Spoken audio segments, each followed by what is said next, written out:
నమస్తే. శ్రీ గురుభ్యో నమః. శ్రీమాత్రే నమః. ఆదిత్యాయ చ సోమాయ మంగళాయ బుధాయ గురు శుక్ర శనిభ్యే రాహవే కేతవే నమః. ప్రతి మాసంలో చెప్పుకునేటువంటి మాస ఫలితాలు మరి అక్టోబర్ మాసం 2024 గాను ఈ మాసంలో వచ్చేటువంటి ఫలితాలు ఎలా ఉంటాయి, ఎందుకంటే గ్రహగతులు ఎలా ఉన్నాయి, స్థితులు ఎలా ఉన్నాయి, దృష్టిలు ఎలా ఉన్నాయి, వాటిని బట్టి మనకి దాదాపుగా ఈ గోచార ఫలితాలు ఉంటాయి. కాబట్టి ముందుగా గోచార ఫలితాలు చెప్పుకోవడానికి గ్రహగతులు ఎలా ఉన్నాయో చూద్దాం. మనకి ఇక్కడ చూస్తే కనుక రాహుకేతువులు ముందు నుండి ఉన్నట్టుగానే ఇక్కడ మీనంలోనూ రాహు, అలాగే కన్యలో కేతువు, ఇది కొంతకాలం వరకు అలాగే కొనసాగుతుంది. ఇక గురువు వృషభంలో ఉన్నాడు, కానీ ఈ నెలలో జరిగేటువంటి మార్పు ఏంటంటే 10వ తారీఖు వక్రిస్తూ ఉన్నాడు. ఇక కుజుడు మనకి మిథునంలో 19 వరకు మిథునంలో ఉంటాడు.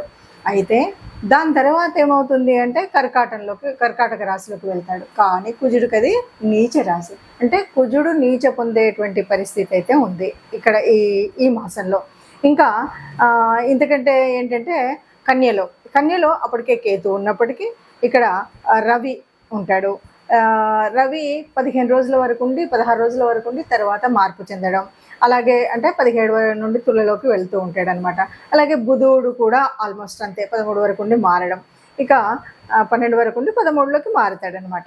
ఇలా మార్పు ఉన్నప్పటికీ ఇక శుక్రుడు, తులలో ఉన్నటువంటి శుక్రుడు 11వ తారీఖు వృశ్చికంలోకి మారడం అనేటువంటిది గ్రహాల్లో మార్పు. ఇక శని ఎలాగూ వక్రించి కుంభంలో ఉన్నాడు, అది మనకు తెలిసినటువంటిదే. ఈ రాహుకేతువులు కొంతకాలంగా మీన కన్యల్లో ఉంటున్నటువంటి విషయం.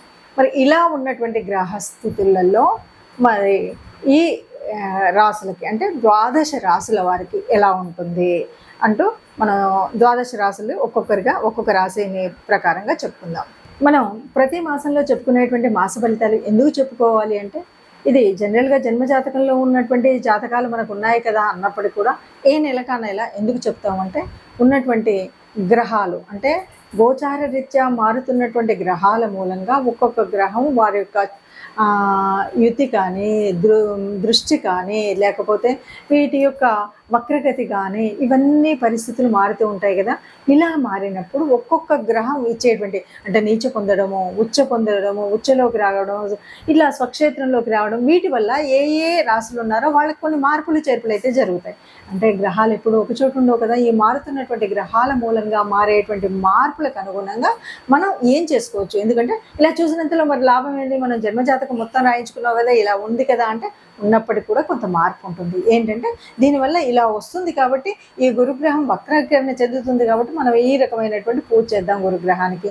లేదు రవి నీచపడుతున్నాడు కాబట్టి రవికి నమస్కరిద్దాం, కుజుడు మరి నీచలోకి వెళ్తున్నాడు కాబట్టి ఇలా చేద్దాం అనేటువంటిది ముందు జాగ్రత్త కోసమే ఈ జ్యోతిషం ఉపయోగపడుతుంది. అందుకని గోచార రీత్యా మనం ఫలితాలు ప్రతి వారం చెప్పుకోవాలా, ప్రతి పక్షం చెప్పుకోవాలంటే చెప్పుకుంటే మనకు ఒక రకమైన ముందుగా మనకు మార్గదర్శనం చేసినట్టుగా ఉంటుంది కాబట్టి అలా చెప్పుకుంటాం. అలా మనం ఈ మాసం ఫలితాలు కూడా చెప్పుకుందాం. తదుపరి రాశి ధనుసు రాశి వారికి ఎలా ఉంటుంది అంటే, లగ్నాధిపతి గురువు, ఈ లగ్నాధిపతి గురువు 10వ తారీఖు నుండి వక్రిస్తున్నాడు.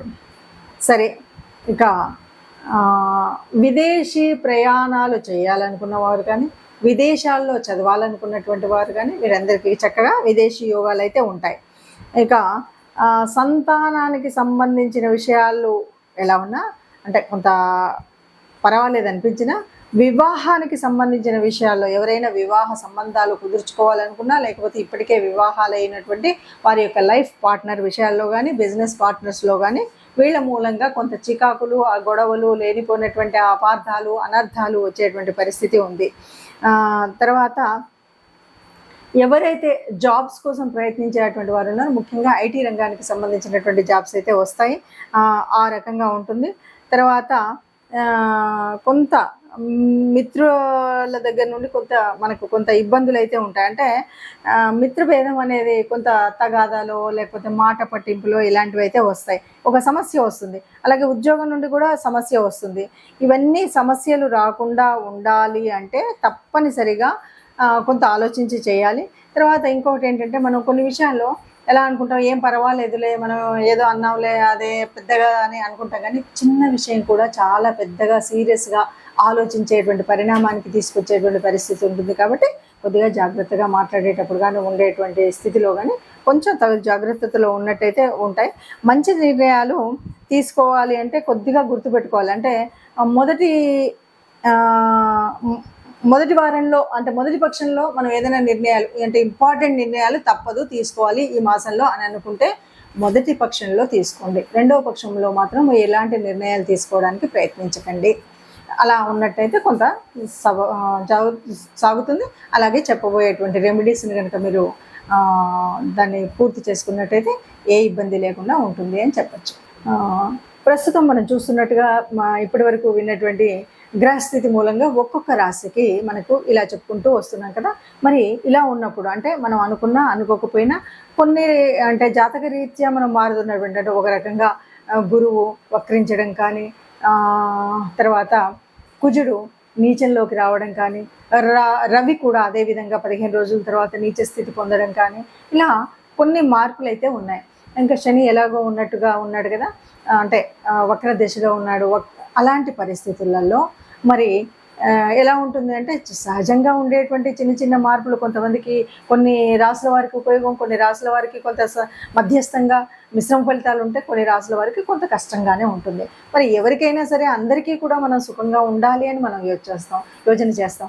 అసలు జ్యోతిష్యం అంటేనే ఎవరైనా సరే ఏదైనా బాగులేదు అంటే దాన్ని ఎలా మనం మంచి చేసుకోవాలి, ఎలాగ మనం చేసుకోవాలి అంటే ఒక రకంగా గ్రహాల యొక్క అనుకూలత కోసం మనం పూజ చేసుకోవాలి. అలాగే దేవత అనుగ్రహం పొందడం కోసం ఏదైనా దేవత ఆరాధన చేయాలి. ఇది కాకుండా ప్రకృతి నుండి మనం కొంత కాపాడుకోవడానికి ఒక గోమాత భూమాత లాంటివి కానీ సేవకులకు కొంత చేయడం కానీ ఇలాంటివి మనం చేస్తూ ఉన్నప్పుడు మనకున్నటువంటి దోషాల ప్రభావం తగ్గి గ్రహాల యొక్క దృష్టిలో మంచి దృష్టి అయితే పెరిగి చెడు దృష్టి అయితే తగ్గేటువంటి స్థితిని మనం పొందుతాం.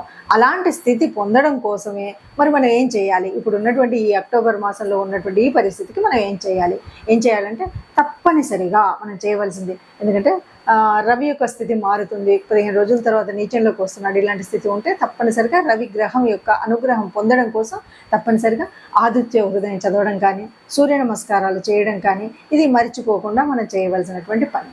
ఇది కాకుండా ఇంకా మరి కుజస్థితి కొద్దిగా ఇబ్బందిగా ఉండేటువంటి పరిస్థితి ఉంది. కాబట్టి భూపిత్రుడైనటువంటి కుజుడి నుండి అనుగ్రహం పొందాలి అంటే మనం తప్పనిసరిగా లలితా అమ్మవారి యొక్క ఆరాధన చేయాలి, లేకపోతే లలితా నామ స్తోత్రాలు చేయాలి. అలా చేసినప్పుడు నీచబంధైనటువంటి కుజుడు మూలంగా జరగబోయేటువంటి భూనష్టం కానీ, గృహ సంబంధమైనటువంటి కానీ, ఆస్తులు కానీ ఇలాంటి నష్టాలు జరగకుండా అమ్మ మనల్ని కాపాడుతుంది. కాబట్టి అలాంటి మీ అనుకూలతను బట్టి మీకు వీలైన దాన్ని బట్టి మీరు లలిత చదువుకోగలుగుతారా, సూర్య నమస్కారాలు ఉదయాన్నే చేస్తారా, లేదు ఇంటి ఇలవేల్పును పూజిస్తారా, మన ఇష్టం ఉన్నటువంటిది. కాకపోతే తప్పనిసరిగా నవగ్రహ మండపానికి మాత్రం ఈ నెలలో ఒకసారి కానీ 2 సార్లు కానీ వెళ్ళడము, నవగ్రహ ఆరాధన చేయడం, ముఖ్యంగా వీలైతే కుజుడు రవి కుజుల యొక్క ఆరాధన చేయడం అనేటువంటిది మర్చిపోకుండా చేయాలి. ఇది కనుక మనం చేసినట్టయితే మీరు అనుకున్న విధంగా ఏదైతే మీరు ప్రణాళిక వేసుకొని వృద్ధిలోకి రావాలనుకుని మనం చేసేటువంటి వృత్తి వ్యాపార ఉద్యోగాల్లో ఉన్నాయి వాటిలో అనేక రకాలైనటువంటి మంచి జరుగుతుంది, లేదా చెడును ఆపే స్థితి ఉంటుంది. కాబట్టి ఈ విధంగా ముందుకు వెళ్ళడం, అన్నింటికీ మించి మనం ఏ దోషం ఉన్నా ఇంకేది తెలియదో నాకు ఒక ప్రత్యేకమైన దేవత ఆరాధన అని కాకుండా కనీసం గోశాలకు వెళ్ళడం, ఆ గోశాలలో గోవులకు గ్రాసం ఇవ్వడం, గోసేవ చేయడం కానీ ఇంకేదైనా చేసినట్టయితే గోమాతకి గ్రాసం ఇచ్చినప్పుడైతే సర్వదోషాలు పోతాయి అన్నది మనం చెప్పేటువంటి విషయం. కాబట్టి ఈ రకంగా మనకున్న ఏ దోషమైనా సరే సరిదిద్దుకోవడం కోసం ఈ మాసంలో మీకున్నటువంటి పరిస్థితిని అనుకూలంగా మార్చుకోవడం కోసం నవగ్రహ మండపానికి వెళ్ళండి, గోశాలకి వెళ్ళండి. మీకున్నటువంటి దోషాలన్నీ పోయి అందరం సుఖంగా ఉంటారు. ఆ సుఖంగా ఉండేటువంటి అందరిలో మనం కూడా ఉండాలని ఆశపడుతూ సర్వే జనా సుఖినో భవంతు.